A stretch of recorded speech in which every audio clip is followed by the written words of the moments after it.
नमस्कार, उत्थान अकेडमी के ऑनलाइन प्लेटफॉर्म पर आपका स्वागत है। आज हम भारतीय संविधान के भाग 2 यानी नागरिकता से संबंधित कुछ और महत्वपूर्ण प्रावधानों को पढ़ेंगे।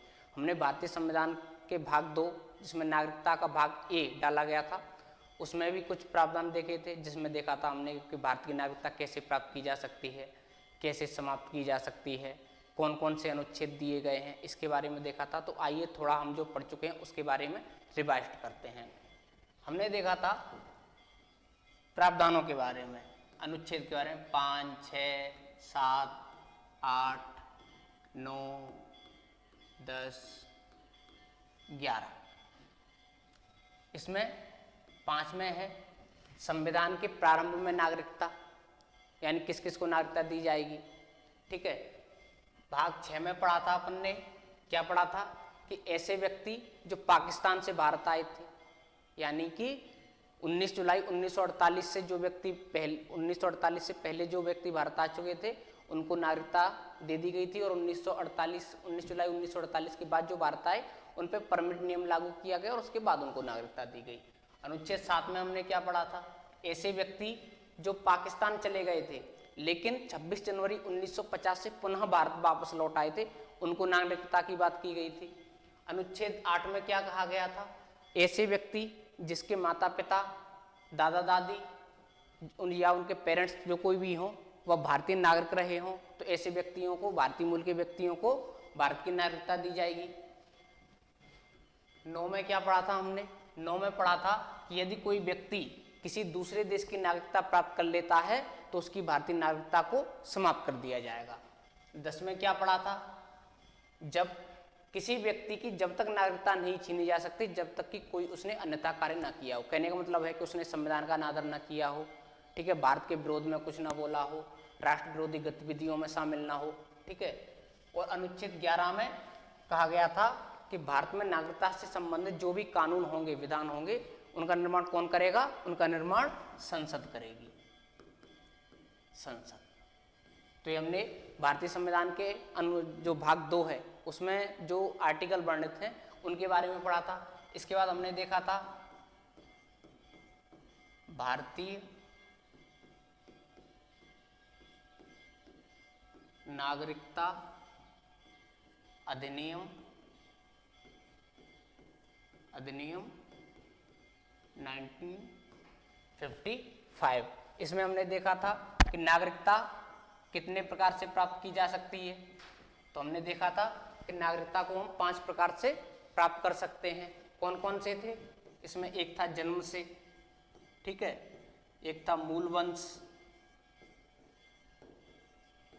वंश, तीसरा था पंजीकरण, और चौथा था देशीकरण,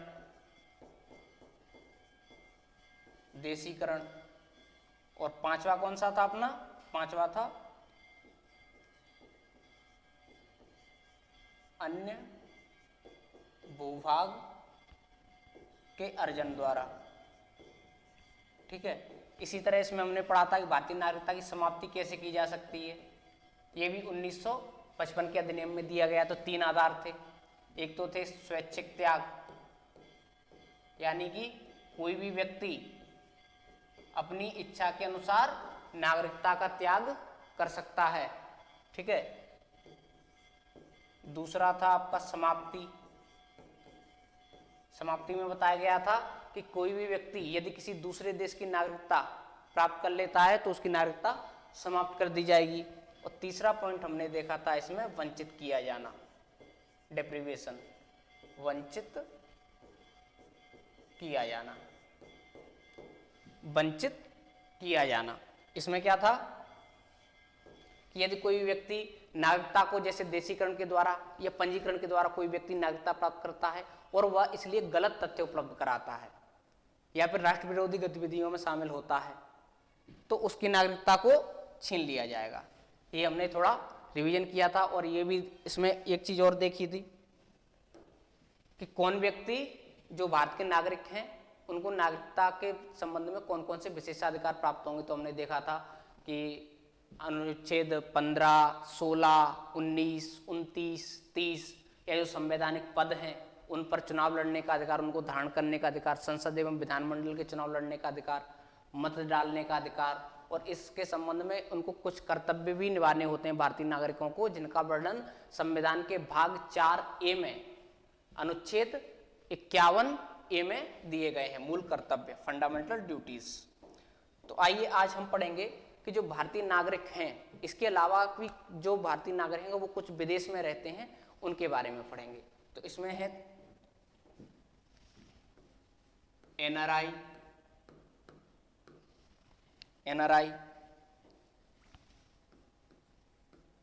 दूसरे कौन से हैं आपके, पीआईओ,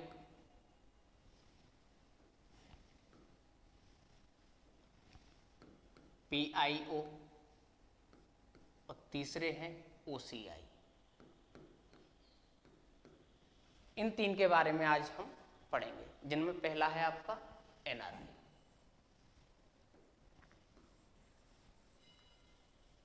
तो आइए हम समझते हैं एनआरआई क्या है। NRI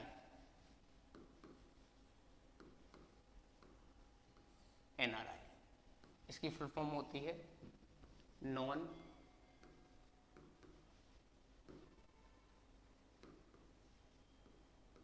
resident Indian. इसकी फुल फॉर्म क्या है, नॉन रेजिडेंट इंडियन, और इसको बोलते हैं हम हिंदी में अनिवासी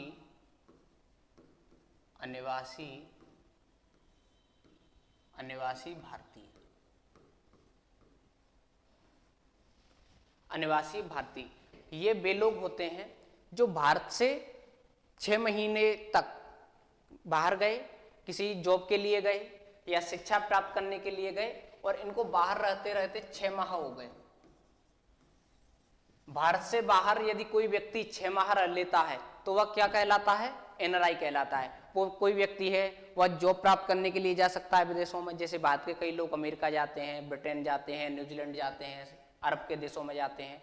तो अगर यदि कोई व्यक्ति है वह 2 महीने के लिए कहीं विदेश में जाता है तो वह एनआरआई नहीं कहा जाएगा। उसके लिए कम से कम आपको 6 महीने के लिए विदेशों में रहना पड़ेगा, तब आपको एनआरआई का दर्जा प्राप्त होगा।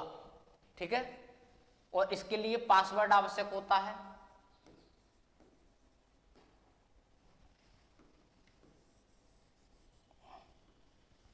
पासपोर्ट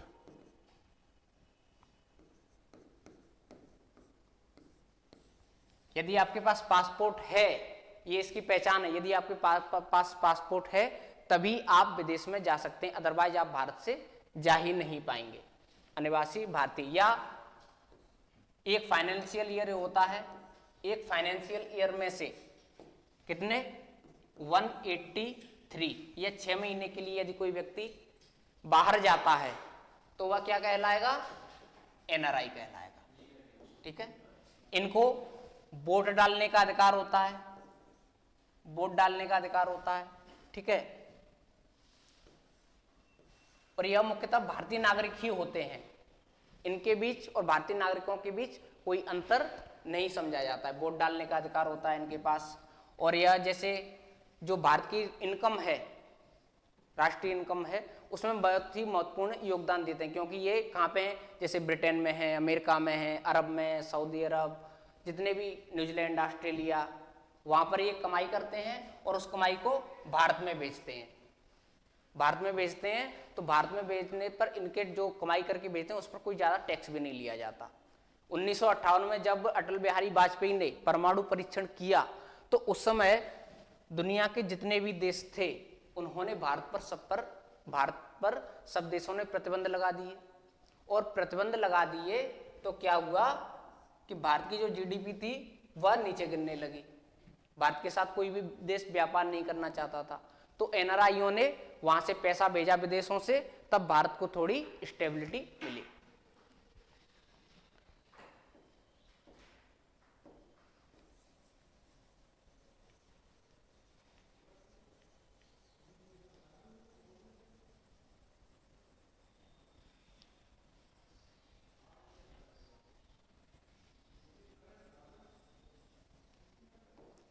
इसके बाद हम देखेंगे PIO. People of Indian origin,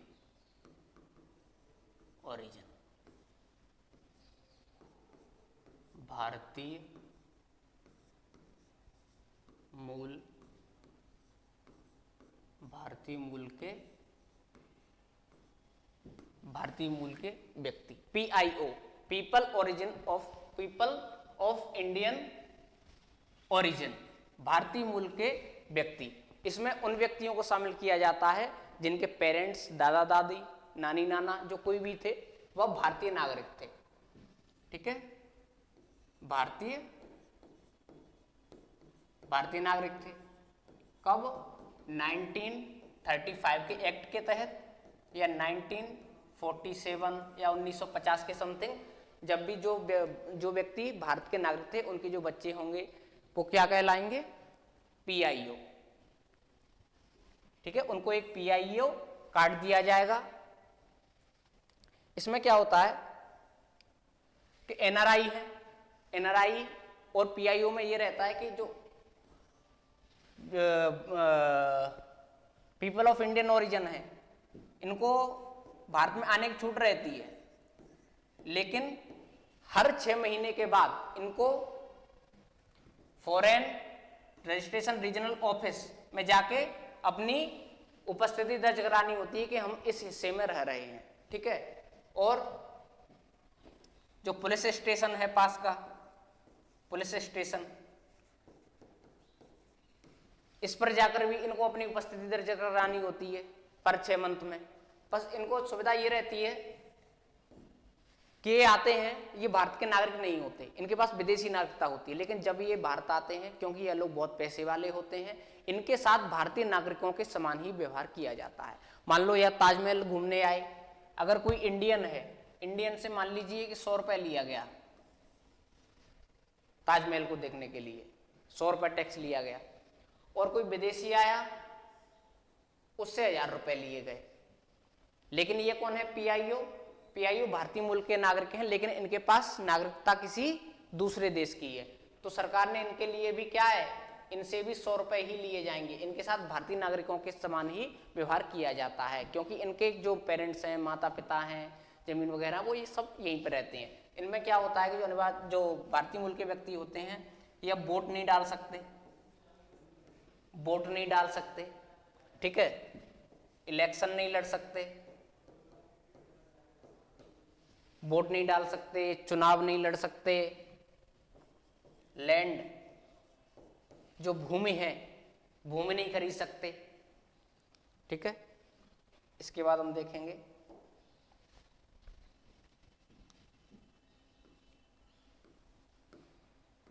OCI,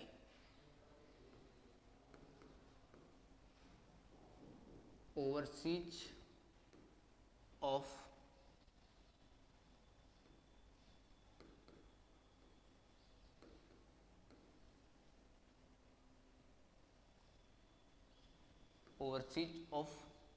Indian. इसमें क्या होगा कि ऐसे व्यक्ति जो 1950 के समय जिनके पेरेंट्स या माता पिता, दादा दादी, ये कौन थे? भारतीय नागरिक थे। जो शर्तें उसमें थी PIO में, लगभग वही शर्तें इसमें होंगी, भारतीय नागरिक थे। ठीक है, उनको भी किस में रखा गया है? OCI ग्रुप में, ओवरसीज सिटीजन ऑफ इंडिया।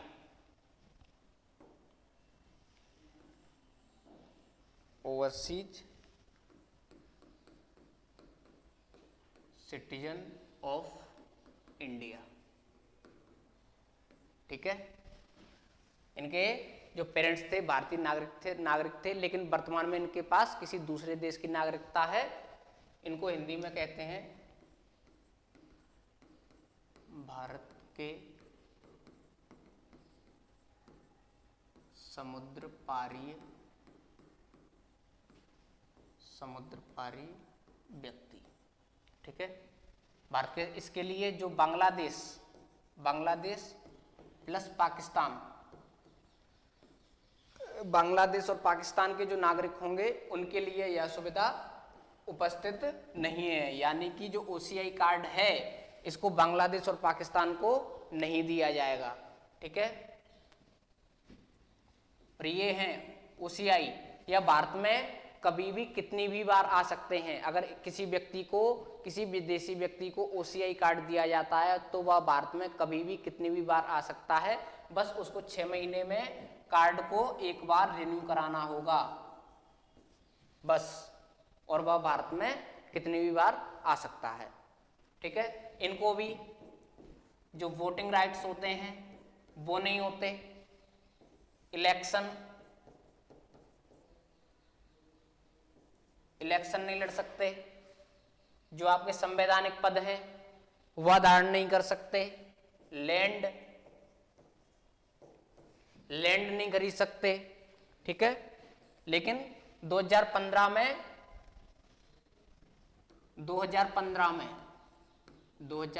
में ओसीआई प्लस पीआईओ को मर्ज कर दिया गया, यानी कि जो पीआईओ था इसको तो समाप्त कर दिया गया। अब इसकी जगह पे इनको एक ओवरसीज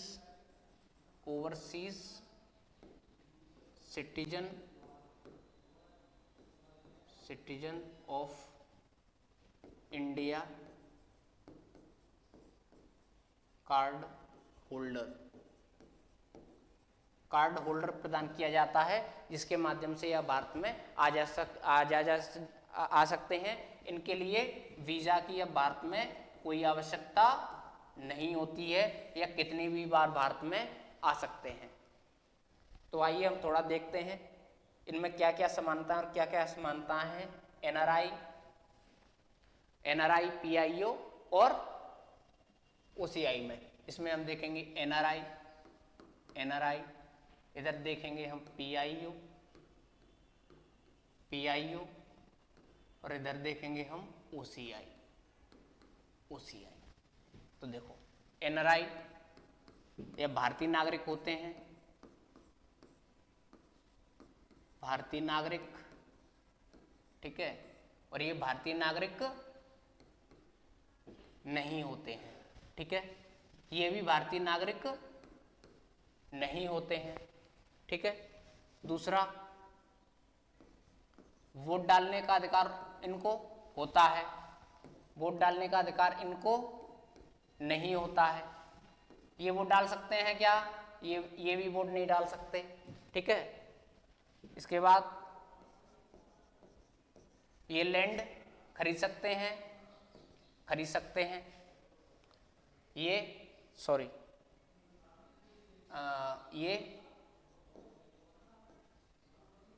नहीं, ये भी लैंड नहीं खरीद सकते। ठीक है,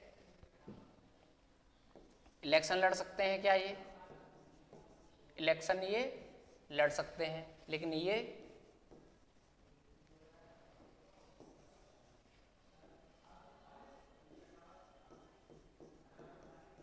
इलेक्शन नहीं लड़ सकते, और ये भी इलेक्शन नहीं लड़ सकते। ठीक है, अब इसके बाद हम देखेंगे कि ये इनके लिए जो विदेशों में भारत के रह रहे हैं, जैसे पीआईओ, एनआरआई, ओसीआई, इनके लिए विदेशों में कार्य कर रहे हैं और विदेशों से पैसा कमा रहे हैं, उस पैसे को भारत में भेजने के लिए कुछ अकाउंट कुछ स्पेशल अकाउंट खोले गए हैं। इसके लिए 1999 में 1999 में एक एक्ट लाया गया, फेमा एक्ट। फेमा एक्ट, इसकी फुल फॉर्म है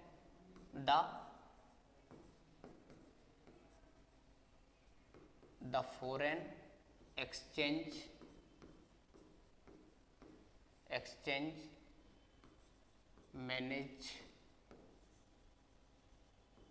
management act 1999।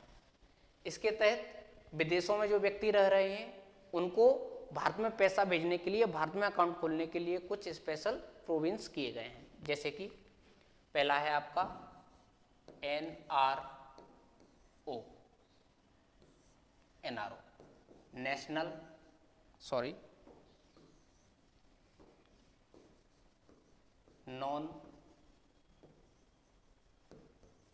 Non resident ordinary account.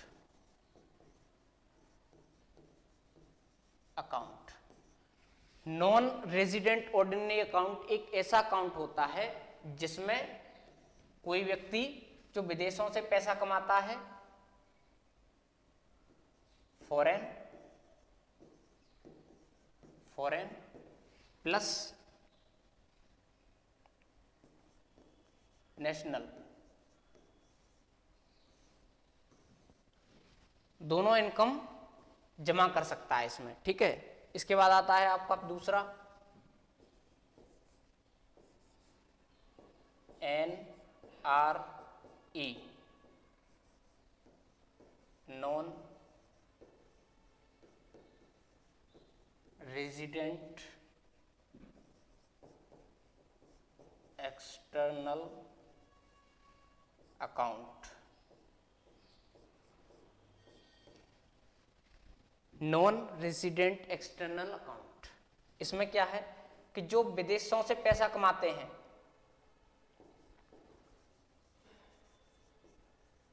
Foreign जो विदेशों से पैसा कमाते हैं, सिर्फ उसी पैसे को भारत के खाते में भेजा जा सकता है और इस पर किसी भी प्रकार का कोई भी टैक्स नहीं लगाया जाता है, नो टैक्स,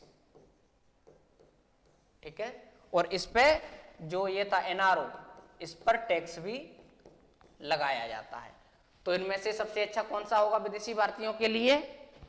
ये वाला एनआरई यानी नॉन रेजिडेंट एक्सटर्नल अकाउंट, ठीक है। इसके बाद आपका एक और आता है FCNR, फॉरेन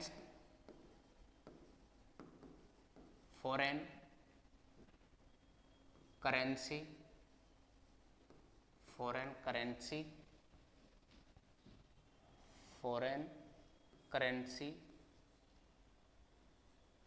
नॉन रेजिडेंट